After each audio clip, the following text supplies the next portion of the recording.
मैं पिछले 3-4 दिन से एक पर्सन को लेकर डिस्कशन कर रहा था कि 12th करने के बाद या 10th करने के बाद बच्चे के सामने सबसे बड़ा सवाल होता है कि मैं क्या करूं। बहुत सारे लोग कहते हैं कि नीट कर लो, बहुत सारे लोग कहते हैं आईआईटी जेई कर लो, बहुत सारे लोग कहते हैं कि नहीं नॉर्मल कर लो, फिर ड्यू से एडमिशन ले लेना, ये कर लेना, वो कर लेना। बहुत सारे सवाल होते हैं। फिर जब आप किसी से कोचिंग के बारे में पूछते हैं तो अमूमन जो एक नाम होता है ना, आप किसी से भी कोई भी राय लोगे ना, तो अधिकतर राय जो है वो 22 होती है। अधिकतर राय वो होती है जो 1-2 साल में हुआ है। रिसर्च कोई नहीं करता है और उस रास्ते पे कोई नहीं जाना चाहता है जो बड़ा मोड़ वाला है।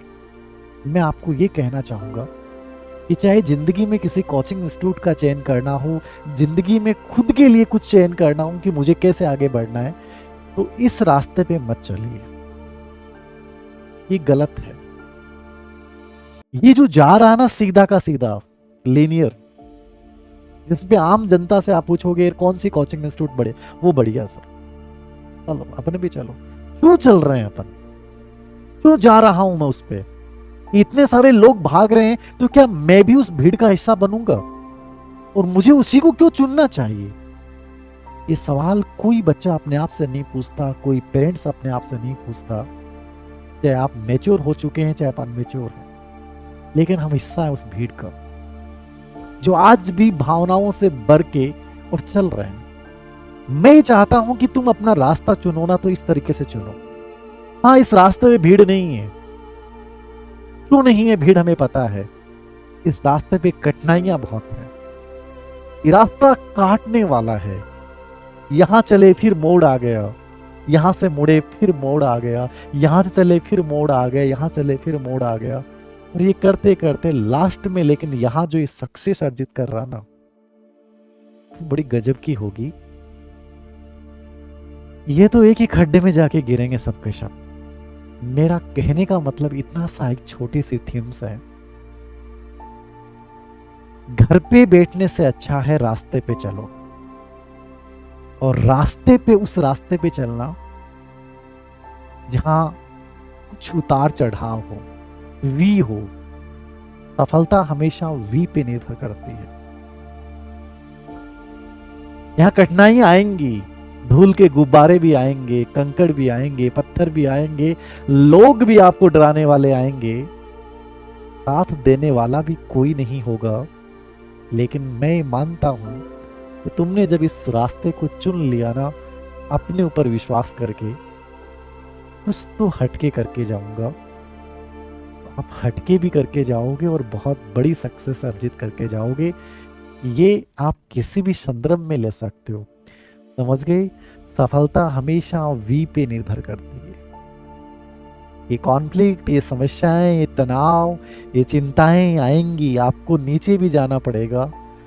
लेकिन जितना इस प्रक्रिया से गुजरोगे ना, जितने द्वंद्व होंगे ना, जितनी समस्याएं आएंगी ना, एक दिन आप नीचे उठ के और फिर सफलता भी यहीं पे छूओगे। और यही सक्सेस है। सफलता किस पे निर्भर करती है? वी पे। विचार कीजिए कोई भी चीज पे, और विचार करके उस रास्ते को चुनिए जो आपको लगता है कि मैं बहुत बेहतर कर पाऊंगा। लड़ाई या तो लड़नी नहीं है, लड़नी है तो पूरे मन से लड़नी है। ये बेमन से लड़ाई मत लड़ना। अर्जुन, जब महाभारत में गीता का प्रसंग हम पढ़ते हैं, तो पूरी गीता इसलिए रची गई क्योंकि कॉन्फ्लिक्ट युक्त तो अर्जुन हो चुका था। वो अर्जुन जिसके हाथ में गजब का धनुष था और पूरे पांडव देख रहे थे कि अर्जुन जिता देगा, वही अर्जुन धनुष बाण को छोड़ के नीचे उतर चुका था और उसका मन अधीर हो चुका था। बड़ा बेचैन हो चुका था कि मेरे से तो ये धनुष नहीं उठे। क्या वो बेमन से लड़ता तो क्या पांडव जीतते? नहीं जीतते। उधर दुर्योधन पूरे मन से था, उसे पता था मुझे मारना है, मारना है। कोई कॉन्फ्लिक्ट नहीं था, लेकिन अर्जुन के मन में कॉन्फ्लिक्ट था। उसी कॉन्फ्लिक्ट को दूर करने के लिए भगवान श्री कृष्ण ने गीता की रचना की। समस्या जब आए ना, द्वंद्व जब आए ना, उसको जीवो थोड़ा सा, उससे गुजरो थोड़ा सा। कॉन्फ्लिक्ट नहीं आएंगे, तनाव नहीं आएगा, चिंता नहीं आएगी, तो निखरोगे ही नहीं आप।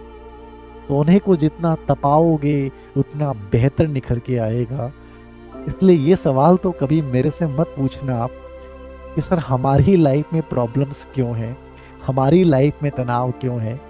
जितना जलोगे उतना निखरोगे। सफलता वी पे निर्भर करती है। अब आप लोगों के सवाल जो हैं वो मेरे से पूछिए। ये तो छोटी सी एक बात थी जो मैंने आपको बताई है। लड़ाई पूरे मन के साथ लड़नी है, पूरी शिद्दत के साथ लड़नी है। यदि गवर्नमेंट जॉब तुम्हारा सपना है, ड्रीम है, तो फिर अधूरे मन से मत जुड़ना। जुड़ना है तो पूरे मन से जुड़ना। समझ गए? अधूरे मन से कुछ भी नहीं हासिल होगा। आधा मन इधर है, आधा मन इधर है, कुछ भी प्राप्त नहीं कर पाओगे। चलिए, सफलता मेहनत करने वालों पे जान लुटाती है। सर एकदम सही बात है। इसी परीक्षा की तैयारी कितने महीने में पूर्ण हो सकती है? पहली बात तो महीने कभी मत गिनो। मैं परसों ऑफलाइन बैच की बात है, जिन बच्चे पर्सनल मेरे साइकोलॉजी का जयपुर बैच लेते हैं उन बच्चों को पता है। एक बच्चा आया था झालावाड़ से मिलने के लिए और मिठाई लेके आया। मैंने उन बैच में भी कहा कि देखो काजू कतली लेके आया है। लगने से पहले शायद उसने कभी सोचा नहीं होगा, लेकिन लगने के बाद आदमी कितना बदलता है। कि पहले शायद नॉर्मल मिठाई होती है, लेकिन लगने के बाद आदमी को लगता है कि ये। उस बच्चे ने एक बात बोली कि सर मैं आपका रिट का स्टूडेंट रहा हूँ, मैंने रिट की प्रिपरेशन की, लेकिन आपने एक वीडियो बनाया था और उसमें कहा था कि असंभव तो कुछ भी नहीं है। यदि तुम रिट कर रहे हो लेकिन अभी ग्रेड फर्स्ट आ गई, तो तुम ग्रेड फर्स्ट की भी करोगे ना, तो कर जाओगे। वो बच्चा ज्योग्राफी से था।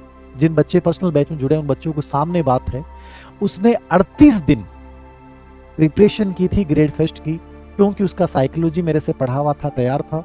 उसका लगभग जीके वगैरह भी रिट के हिसाब से उसका तैयार था। उसको केवल सब्जेक्ट तैयार करना था। उसने कुछ नोट्स लिए, सिर्फ एक व्यक्ति के कुछ नोट्स लिए और उनको 37-38 दिन में गजब तरीके से रिपीट किया। उसे डर तो था नहीं कि 38 दिन में पढ़ेंगे, होगा तो ठीक है, नहीं होगा तो ठीक है। उस बच्चे का सिलेक्शन हो गया। ये ईमानदारी की बात है। अब आप में से कोई बच्चा कहते सर 38 दिन में हो सकता है क्या? यहाँ तो 38 महीने से लग रहे हैं। आप 38 महीने से लगने वाले बच्चे ज्यादा हीन भाव से ग्रसित हैं।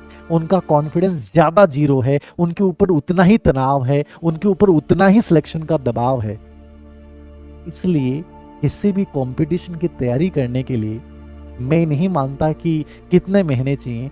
ईमानदारी से यदि आप 3 से 6 महीने लेके चलते हो, सिस्टम के साथ चलते हो, इस प्रोसेस के साथ चलते हो, इस प्रोसेस को आप इग्नोर करते हो, तो आप कोई भी कंपटीशन को बहुत अच्छे से कर सकते हो।